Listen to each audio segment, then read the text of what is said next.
ওরা সব ভালো আছো তো? লালু বলু পল্টু মল্টু। হ্যাঁ স্যার। তোদেরকে একটা কোশ্চেন জিজ্ঞাসা করছি, তার উত্তর দে। হ্যাঁ স্যার বলুন বলুন। হ্যাঁ স্যার বলুন বলুন। স্যার হ্যাঁ স্যার বলুন বলুন। হ্যাঁ স্যার বলুন। তাহলে পল্টু তুই বল গরুর রচনা।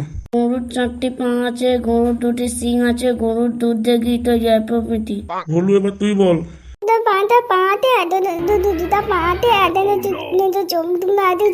ঠিক আছে, তুই চুপ কর। ঘন্টু এবার তুই বল কুকুরের রচনা। কুকুরের 4টি লেগ পিস আছে, 2টো ক্যামেরা আছে, একটি ঝাড়ু আছে ও একটি ল্যাংচা আছে।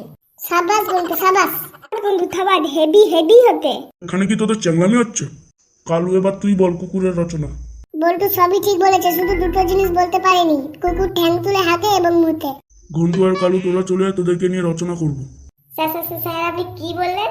স্যার আপনি কি বললেন আরেকবার বলুন। এখানে আয়, তারপর তোদেরকে বলছি।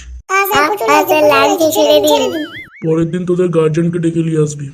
আমার মা তো বিড়ি ফুকে, বাবা মদ খেয়ে শুয়ে পড়ে থাকে, কাকে আনবো বলুন স্যার? আমার 14 গোষ্ঠী মদ খেয়ে পড়ে থাকে, আমি শুধু একাই স্কুল আসি। পরের দিন তোদেরকেও স্কুল আসতে হবে না, মদ খেয়ে শুয়ে পড়ে থাকবি। জোর হাগু পেয়ে গেছে, ছাড়ুন স্যার। হায় হায় পিছন দিকে পেয়ে গেল, হায় আপনার কাছে গড়ে চলে গেল গো। হায় হায়, কি হবে? আপনি এত আটকে রেখেছেন, তাই তো হয়ে গেল। যা বাথরুমে যা, ভালো করে হেগে আয়। স্যার কি গন্ধ, মনে হয় 10-15 দিন হাগেনি। কি গন্ধ। হ্যাঁ স্যার ঠিক বলেছি, ওর ঘরে তো বাথরুম নেই। হ্যাঁ স্যার ঠিক বলেছে, আমাদের 14 গোষ্ঠীটা মাঠেই হাঁকতে যায়। তোরা পড়া করে আসুন যখন, তোরাই পরিষ্কার কর।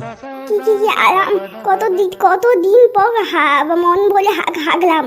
তোদের পরিষ্কার করা হয়ে গেলে বাড়ি চলে যাবি। যেমন পড়া করে আছেন দুজনে, আমার হাগা পয়সা কর। তোমার দুজন পরিষ্কার করে আমি আর বলবো চলে যাচ্ছি।